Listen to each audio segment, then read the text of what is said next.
Hello everyone, नमस्ते and welcome to my channel Ritu's note. आज के वीडियो में जो हम टॉपिक देखने वाले हैं वो है रेस्टोरेशन कॉमेडी। तो रेस्टोरेशन कॉमेडी उन लोगों के लिए बहुत ही ज़्यादा फैमिलियर होगा जो इंग्लिश ऑनर्स लिए हुए होंगे। काफ़ी बारी इस से क्वेश्चन आते हैं हमारे एग्ज़ाम्स में।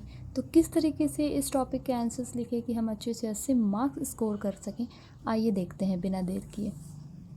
तो टॉपिक है हमारा रेस्टोरेशन कॉमेडी। पहले लिखेंगे हम introduction. The period from 1660 to 1700 is known as the Restoration Age। तो जो पीरियड है 1660 से लेकर 1700 तक उसे हम रेस्टोरेशन एज के नाम से जानते हैं। It is called the restoration age because monarchy was restored in England. और इसे हम रेस्टोरेशन एज इसलिए कहते हैं क्योंकि मोनार्ची इस एज में रीस्टोर्ड हुई थी। It is also known as the Age of Dryden because John Dryden was the representative writer of this period। और रेस्टोरेशन एज को हम एज ऑफ ड्राइडन के नाम से भी जानते हैं क्योंकि जॉन ड्राइडन एक बहुत ही फेमस राइटर थे इस पीरियड के, जिन पर इनका नाम पड़ गया इस एज पर। Before restoration age there was the commonwealth period ruled by Oliver Cromwell. जैसा कि हम सब जानते हैं रेस्टोरेशन एज के पहले कॉमनवेल्थ पीरियड था जो कि ओलिवर क्रॉमवेल के द्वारा रूल्ड किया गया था। With the death of king Charles first monarchy was एबोलिश्ड। और किंग चार्ल्स फर्स्ट के मरने के बाद मोनार्ची एबोलिश्ड हो गया था, मतलब वहाँ किसी भी तरह की सरकार नहीं थी। When Oliver Cromwell died and his son Richard Cromwell became the new Lord Protector, Charles II defeated him easily as he lacked ability and skills of his father। जब ओलिवर क्रॉमवेल मर गए तो रिचर्ड क्रॉमवेल उनके बेटे जो हैं वो new Lord protector बन गए इंग्लैंड के, लेकिन उनमें वो खासियत, वो स्किल्स और वो एबिलिटीज़ नहीं थी जो उनके फादर में थी, जो कि ओलिवर क्रॉमवेल थे। वैसी एबिलिटीज़ इनमें नहीं थी। तो Charles two defeated him easily as he lacked ability. तो चार्ल्स टू जो है, जो कि किंग्स चार्ल्स द फर्स्ट के सन है, किंग्स चार्ल्स टू, वो इनके आर्मी से थ्रोन के लिए लड़े और वो जीत गए। Charles two was restored to the throne and thus begin restoration as.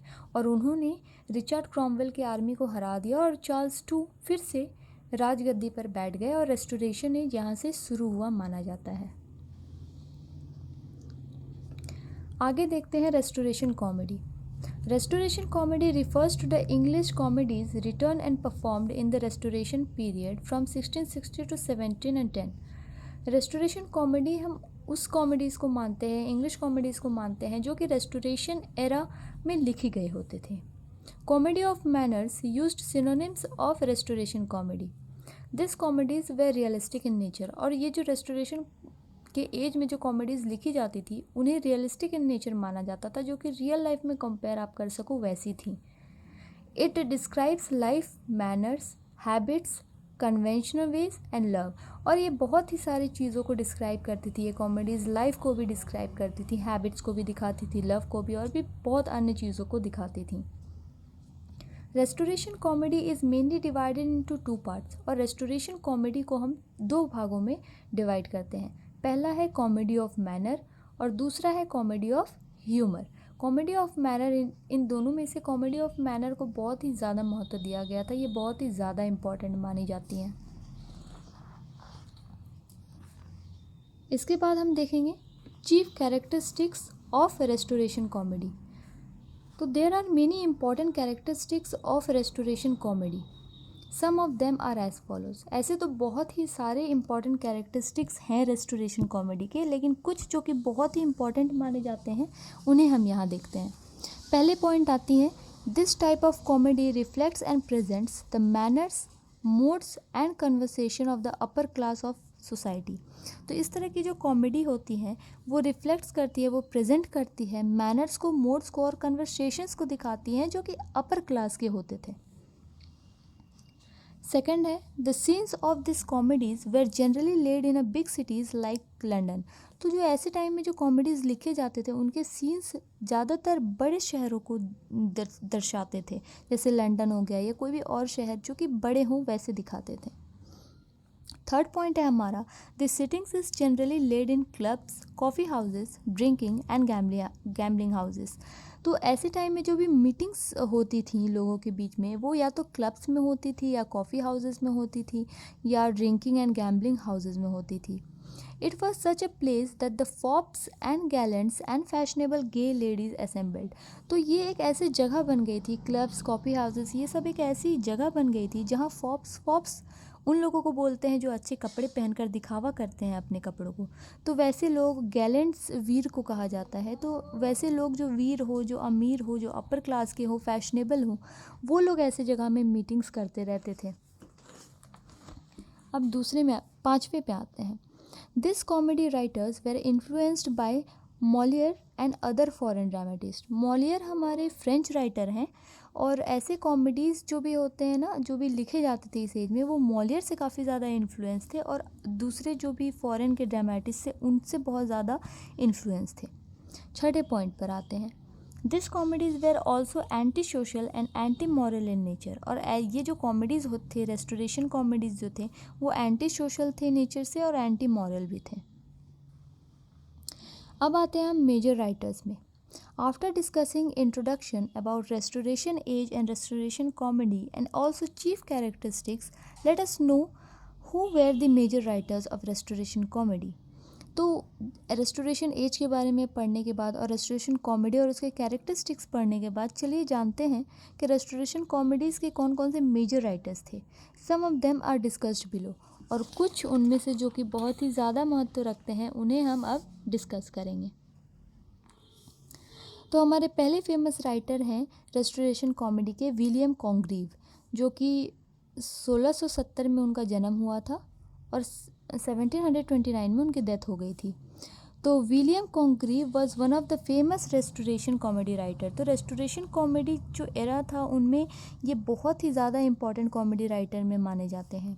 His most important comedies are, और उनकी लिखी हुई कुछ बहुत ही ज़्यादा फेमस कॉमेडीज़ हैं, the old bachelor, the double dealer, love for all, the way of the world. ये चारों इनके बहुत ही ज़्यादा फेमस कॉमेडीज़ हैं।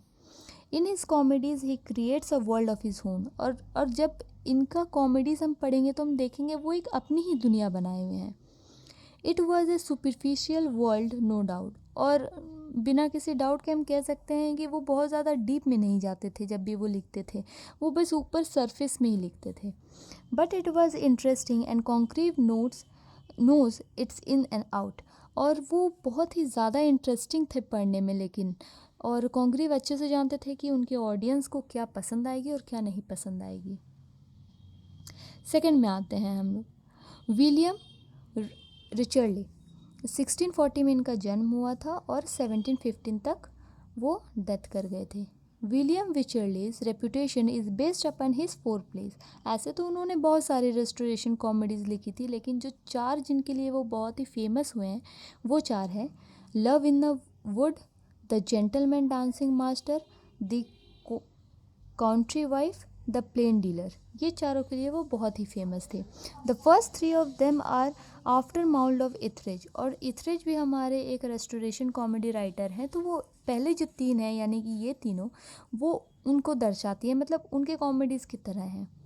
He lacks the airy wit of Ithridge, but in plot construction he is much more ahead of him.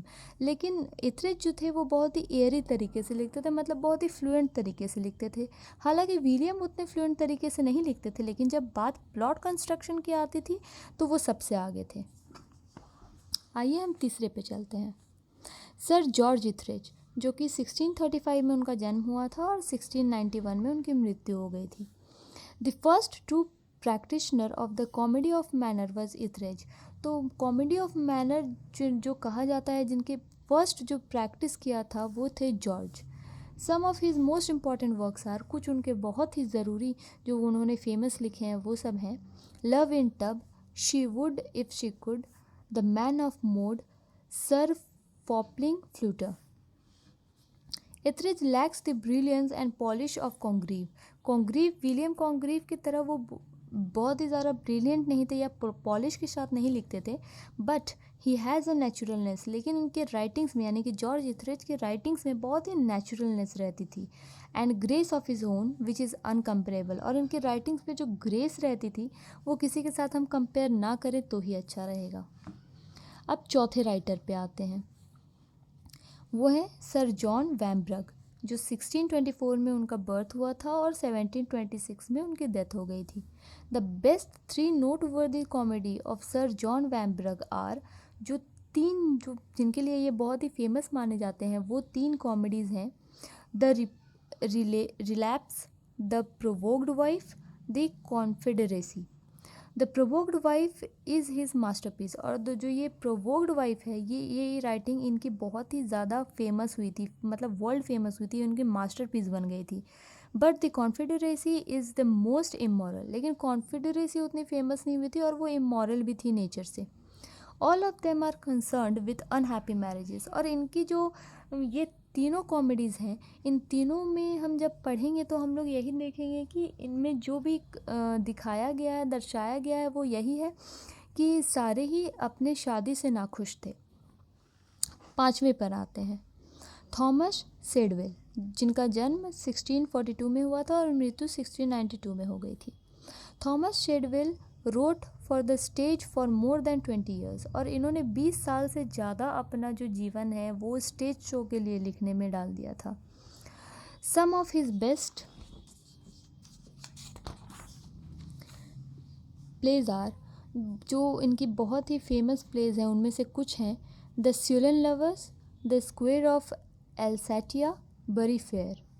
He imitated closely Jonson's comedy of humour, और Jonson comedy of, जो Jonson थे वो जो comedy of humour लिखते थे उसे इन्होंने बहुत ही ज़्यादा गौर फरमाया था उसमें।